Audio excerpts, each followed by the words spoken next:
নমস্কার। Caste certificate সংক্রান্ত আরেকটি নতুন ভিডিওতে আপনাদের সবাইকে স্বাগত। এই ভিডিওতে আপনাদেরকে বলবো যে আপনারা কি করে সেন্ট্রালাইজড কাস্ট সার্টিফিকেট ডিক্লারেশনটা তৈরি করবেন বা যে সেন্ট্রালাইজড অ্যাডমিশন জন্য যে কাস্ট সার্টিফিকেট ডিক্লারেশন প্রয়োজন হয়, সেই কাস্ট সার্টিফিকেট ডিক্লারেশন কি করে আপনারা দেবেন বা কোথা থেকে পাবেন, কিভাবে অ্যাপ্লাই করলে পরে সেটা হবে, সেই ব্যাপারেই আজকের ভিডিওতে বলবো। যারা নিট ইউজি দিয়েছিলে, গতকাল তার রেজাল্ট পাবলিশড হয়েছে। আশা করছি এবার নেক্সট প্রসিডিওর তোমাদের কাস্ট সার্টিফিকেট সংক্রান্ত যে প্রবলেমটা আমাদের স্টেটে চলছে সেটা ওভারকাম করে একটা কাস্ট সার্টিফিকেটের ডিক্লারেশন নিয়ে তোমরা নিশ্চয়ই সেখানে যাবে কাউন্সেলিংয়ের জন্য। তোমরা নিশ্চয়ই চিন্তায় আছো যে কি হবে আমাদের অবস্থা যদি আমাদের সার্টিফিকেটটি 2010-এর পরে ইস্যু হয়ে গিয়ে থাকে। 2010-এর আগে যেগুলো হয়েছে সেগুলোর ব্যাপারটা অন্যরকম, তাদের ক্ষেত্রে কোনো প্রবলেম নেই। কিন্তু যাদের সার্টিফিকেট 2010-এর পরে ইস্যু হয়েছে সেক্ষেত্রে সেন্ট্রালাইজড যেগুলো নিট ইউজি আছে বা জয়েন্ট এন্ট্রান্স আছে বা এসএসসি এক্সাম আছে, এক্ষেত্রে কিন্তু প্রবলেম হওয়ার একটা সম্ভাবনা আছে। আমি কনফার্ম বলতে পারছি না, তবে সম্ভাবনা থেকে যায়, কারণ এখানে সাবজুডিস ম্যাটার আছে যেহেতু, সেহেতু বলাই যায় যে প্রবলেম হতে পারে। অতএব সেই প্রবলেম থেকে সলিউশন তোমরা কি করে পাবে, আজকের ভিডিওতে সেই ব্যাপারেই আমি তোমাদেরকে আজকে বলবো। বা তোমরা কমেন্ট করেছিলে যে দাদা একটা সেন্ট্রালাইজড কাস্ট সার্টিফিকেট কি করে জেনারেট করব, সেই ব্যাপারে একটা ভিডিও করা হোক। আমি বলেছিলাম আমি একটু জেনে বুঝে নিই, তারপর তোমাদের কাছে এই ভিডিওটা নিয়ে আসবো। আমি যে কাস্ট সার্টিফিকেট ওয়েবসাইটে বর্তমানে রয়েছি, সেই ওয়েবসাইট থেকে আমি শুরু করছি। এই যে দেখো, পিডিএফটা আমি ওপেন করে রেখেছি। ভারতে কেন্দ্রীয় জাতি শংসাপত্র, এটা তুমি কোথায় পাবে আমি বলে দিই। গুগলে সার্চ করবে যে সেন্ট্রালাইজ কাস্ট সার্টিফিকেট ফরম্যাট, এই কথাটা লিখে সার্চ করবে।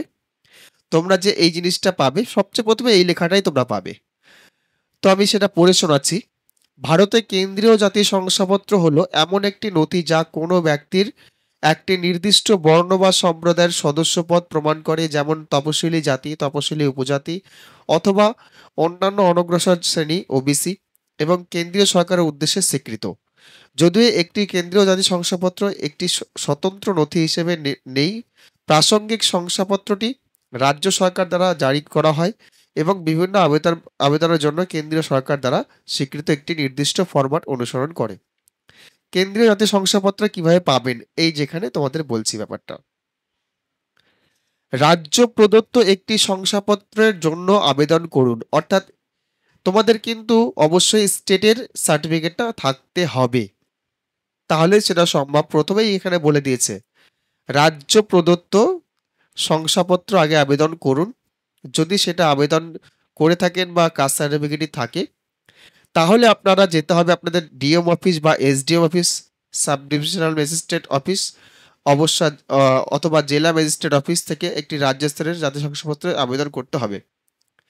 এখানে এবার একটা কথা বলি, যার যেখানে লাগবে, যে ফরম্যাটে লাগবে, ফরম্যাট সবই প্রায় এক,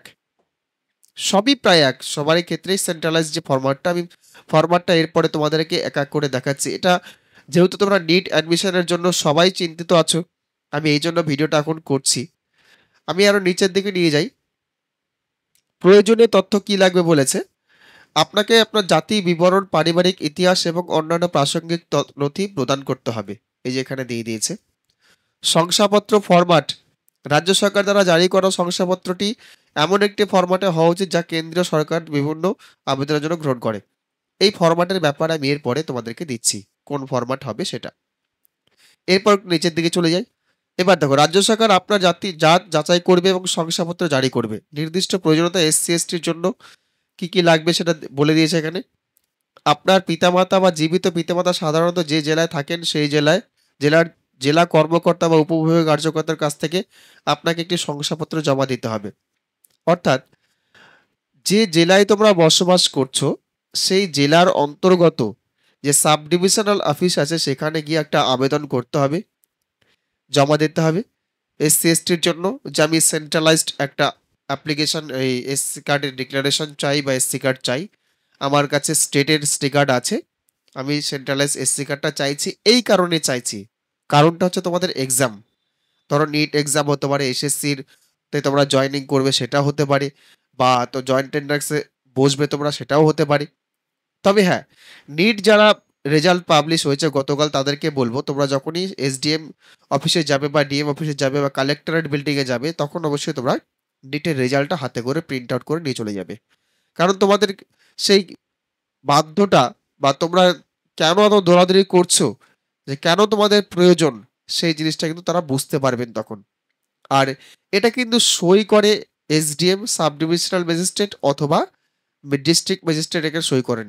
সেন্ট্রালাইজড যারা ক্যাডার থাকে বা সেন্ট্রালাইজড যারা ইউপিএসসি এক্সাম দিয়ে পাশ করে আসে, ডিএম হতে পারে, এসডিএম হতে পারে, তারা তারা কিন্তু এটা ইস্যু করে বা সাইন করে এখানে। ওবিসির ক্ষেত্রেও সেটা একই ব্যাপার, এখানে দেখতেই পাচ্ছ। এবার মূল বিষয়ে আসি। কেন্দ্রীয় জাতীয় শংসাপত্র মূলত রাজ্য প্রদত্ত শংসাপত্র, যা কেন্দ্রীয় সরকার কর্তৃক যাচাইকৃত এবং স্বীকৃত। অর্থাৎ রাজ্যের যে সার্টিফিকেটটি আছে, সেই সার্টিফিকেটটাই কিন্তু কেন্দ্র সেটা ভেরিফাই করে তাদের একটা ফরম্যাটে সেটা সাইন করে দেয়। তো এই সংক্রান্ত আরো কিছু লেখা আছে, এই দেখতে পাচ্ছ। এবার চলে আসি বাকি ফরম্যাটগুলোর ক্ষেত্রে। এই যে একটা ফরম্যাট দেখো, format for SC ST certificate, এটা হচ্ছে এসএসসির জন্য। এসএসসি যারা এক্সাম দিয়েছো বা দেবে, বা আজকের দিনে দাঁড়িয়ে আমাদের স্টেটের সার্টিফিকেট প্রোভাইড করতে পারছো না, সেক্ষেত্রে কিন্তু এই ফরম্যাটটি লাগবে।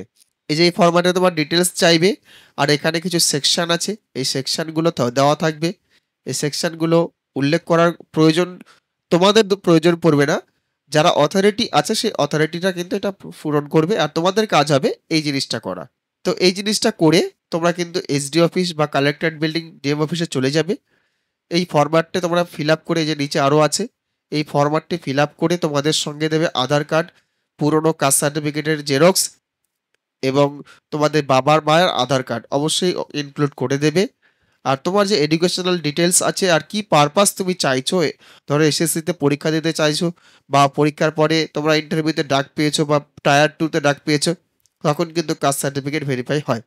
তো তার আগে তোমরা সেই জিনিসটা প্রিন্ট আউট করে নিয়ে অবশ্যই তোমরা যাবে এসএসসি, এসএসসির প্রিন্ট আউটটা নিয়ে নেবে, তারপর তোমরা যাবে, গিয়ে তোমরা সেটা করবে এবং সাব ডিভিশনাল অফিসে গিয়ে কথা বলবে।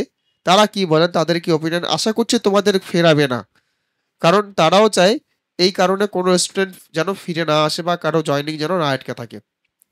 তো এরপর চলে আসছি এই যে একটা, অর্থাৎ এটা কিন্তু তোমাদের সেন্ট্রালাইজ ফরম্যাট আছে, এটাও centralise format, caste certificate format. দেখো একই রকম আছে, এবং সেকশনগুলো সে একই রকম আছে, দেখো এখানে কোনো পার্থক্য নেই। উপরে তোমাদের ডিটেলস আছে, নিচেও তোমাদের ডিটেলস আছে। এবার এখানে আদার ব্যাকওয়ার্ড ক্লাসেস অর্থাৎ ওবিসিদের জন্য একটা ফরম্যাট দেওয়া আছে, এটা সেন্ট্রালাইজড ফর্ম। এই ফর্মে তোমরা এসসি এসটি সবাই যারা থাকো তারাই কিন্তু সবাই এটা ফিল আপ করে তোমাদের কালেক্টর অফিসে চলে যাবে। কালেক্টর অফিসে গেলে পরে তাহলে কিন্তু তোমরা এই তোমাদের প্রয়োজন মাফিক যে ডকুমেন্টগুলো সেগুলো অবশ্যই বিয়ার করে যাবে, নিয়ে যাবে। যেটা বললাম আমি, যে যে পরীক্ষার জন্য তোমরা অ্যাপ্লাই করতে চাইছো বা তোমাদের কাস্ট সার্টিফিকেটটি লাগবে, সেই পরীক্ষার জন্য সেটা নিয়ে যাবে, ডিটেলসটা নিয়ে যাবে। আর এটা কিন্তু অরিজিনাল জমা দেবে না, কারণ এটা একবার সেন্ট্রালাইজ একবারই ইস্যু করে আর তোমাদের জন্য। তুমি যদি অরিজিনাল সেখানে গিয়ে তুমি যেখানে জমা করতে চাইছো অরিজিনাল জমা দিয়ে দাও, তাহলে কিন্তু তোমার কাছে আর কোনো কপি থাকলো না। তোমরা কাজ করবে, অরিজিনালটা সিল সই যখন হয়ে যাবে, যদি দিয়ে যায় তোমাদেরকে, তাহলে কিন্তু সিল সই করে দিয়ে সেটা তোমার কাছে রেখে দেবে, সব জায়গায় জেরক্স কপি দিয়ে কাজ চালাবে। এরপরে চলে এসে আর একটা ফরম্যাটে, এই যে দেখো এই একটা ফরম্যাট, এটাও সেই এসসি এসটি সার্টিফিকেট ফরম্যাট, এটা হচ্ছে জয়েন্ট টেন্ডার্সের ফরম্যাট।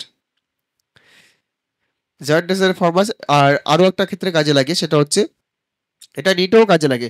সব ফরম্যাটই একই, তোমরা যদি মনে করো যে কোনো একটা ফরম্যাট ফিল আপ করে তোমরা ডিস্ট্রিক্ট ম্যাজিস্ট্রেটের অফিসে গিয়ে সাইন করবে, বা এসডিএম অফিসে গিয়ে সাইন করাবে, সাইন করে গিয়ে যাবে, তাহলে কিন্তু সেটা হয়ে যাবে, অ্যাপ্লিকেবল হবে যে কোনো পরীক্ষার জন্য বা যে কোনো ক্ষেত্রেই সেটা অ্যাপ্লিকেবল হবে। এটা নয় যে এসএসসি যেটা প্রোভাইড করে সেটা এসএসসির জন্য করতে হবে, এটা কিন্তু নয়, বা এসএসসিটা নিটে কাজ হবে না সেটাও কিন্তু নয়। তো তোমরা চাইলে যে কোনো একটা ফরম্যাট ফিল আপ করতে পারো, এটা যেমন নিটের জন্য আছে, যে কোনো একটা ফরম্যাট তোমরা ফিল আপ করতে পারো।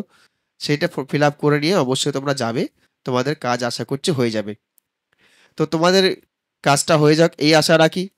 এবার এই যে নিটের ক্ষেত্রে একটা যেটা বলেছে, কাস্ট সার্টিফিকেট ফর নিট 2025 একটা নোটিফিকেশন শুরু হয়েছে বা দিয়েছে। আমি খুঁজে খুঁজে বের করলাম যে কি কি লাগতে পারে আজকের দিনে দাঁড়িয়ে, যেহেতু প্রবলেম একটা চলছে, ওরা একটা নোটিফিকেশন জারি করেছে, সেই জিনিসটাই দিয়েছে এখানে। দেখো এখানে বলেছে যে issuing authority for caste certificate district magistrate, sub divisional magistrate, tehsildar, revenue officer, municipality corporation authority. অর্থাৎ এই যে চারটা আছে, উপরের চারটা, এটা কিন্তু আদার্স স্টেটের জন্য, আমাদের স্টেটের জন্য নয়। নিচেরটা মিউনিসিপ্যালিটি কর্পোরেশন অথরিটি। এই যে উপরের চারটা যেটা আছে, সেই চারটার মধ্যে যে কোনো একজনের সাইন হলে কিন্তু হবে। এবার স্টেপ বাই স্টেপ কি করে করবে অ্যাপ্লাই, এখানে কিন্তু সেটা বলে দিয়েছে। এই দেখো, অবটেইন দ্য অ্যাপ্লিকেশন ফর্ম, অর্থাৎ বলছে তুমি ভিজিট করো, তোমাদের যেতে হবে অফিসে, অফিসে গিয়ে কথা বলতে হবে এবং সেখান থেকে অ্যাপ্লিকেশন কালেক্ট করতে হবে, কালেক্ট করে সেটা ফিল করতে হবে, ফিল করে attach document, identity proof, address proof, proof of caste, income certificate, passport size photograph, এই কটা জিনিস তোমাকে সঙ্গে নিয়ে যেতে হবে। আমি যেগুলো ডকুমেন্ট বললাম তার সত্ত্বেও এগুলো হবে না, এছাড়া এগুলোও তোমাকে নিয়ে যেতে হবে। আর তার সঙ্গে যেটা অবশ্যই দরকার সেটা নিটের রেজাল্ট, বা তোমরা যেটাতে পাস করেছো বা এরপরে সেটাতে সাবমিট করবে, সেইখানে যেখানে তোমরা সাবমিট করবে সেই ডিটেলসটা তোমাদের এখানে দেবে। এইগুলো তো অবশ্যই নেবে, তার উপরে তোমরা সেই নিটের রেজাল্ট বা এসএসসি রেজাল্ট যাই হোক একটা নিয়ে যাবে। স্টেপ 4 কি বলেছে, সাবমিট দ্য অ্যাপ্লিকেশন, সাবমিট করতে বলছে অ্যাপ্লিকেশনটাকে, ভেরিফিকেশন হবে, তারপর সেই অথরিটি তোমার কিন্তু সেটা কাস্ট সার্টিফিকেটটা প্রোভাইড করবে। এই দেখো, তারপর কিন্তু validate of caste certificate for NEET 2025, সেই সার্টিফিকেট যখন তোমরা পাবে, সেই সার্টিফিকেট কিন্তু নিট 2025-এ তোমাদের সাবমিট করতে হবে। অর্থাৎ নিট কিন্তু ডিক্লারেশন দিয়ে দিয়েছে যে আজকের দিনে দাঁড়িয়ে কিন্তু তোমাদের সেটা লাগবে এবং লাগতে চলেছে। অতএব তোমরা সেইভাবে প্রস্তুতি নাও। তোমরা অবশ্যই তোমাদের নিকটবর্তী এসডি অফিসে যোগাযোগ করো, যোগাযোগ করে আমি সবগুলো অবশ্যই এখানে যতগুলো ফরম্যাট তোমাদেরকে দিলাম আমি সবগুলো আমার ডেসক্রিপশন বক্সে দিয়ে দেবো, তোমরা চাইলে সেখান থেকে ডাউনলোড করে নিতে পারো। সবগুলো লাগবে না, যে কোনো একটা লাগবে, আমি একটা ফরম্যাট তোমাদেরকে দিয়ে দেবো, সেটাই প্রিন্ট আউট করো, ওই একটা ফরম্যাট দিয়েই পেয়ে যাবে, তোমাদের সমস্ত কিছু কাজ হয়ে যাবে। আর যদি মনে হয় না আমার সবগুলো দরকার, তোমরা গুগল ক্রোমে লিখবে যে centralise caste certificate format PDF, এই কথাটা লিখলেই তোমরা কিন্তু সমস্ত ফরম্যাট কার কি জন্য লাগবে সব পেয়ে যাবে। আমি এই ভিডিওটাকে বড় করছি না, এমনিতেই বড় হয়ে গেছে। তোমাদের কাছে আবার অনুরোধ করব, তোমরা যারা আমাদের চ্যানেলে নতুন এসছো অবশ্যই চ্যানেলটি সাবস্ক্রাইব করবে, আর ভিডিওটি যদি ভালো লাগে অবশ্যই একবার লাইক করবে, অন্যদের জন্য অবশ্যই শেয়ার করবে, যেন অন্যরাও এই ভিডিওটা দেখে উপকৃত হয়। আর যে প্রশ্নটা করেছিলে, যে আমাকে ভিডিওটা করতে বলেছিলে, তাকে বলবো আশা করছি ভিডিওটা দেখে তোমাদের কাজ হবে, তোমাদের প্রশ্নের উত্তর দিতে পেরেছি আমি। এই ভিডিওটা আজকের মতো এখানেই শেষ করছি। ধন্যবাদ।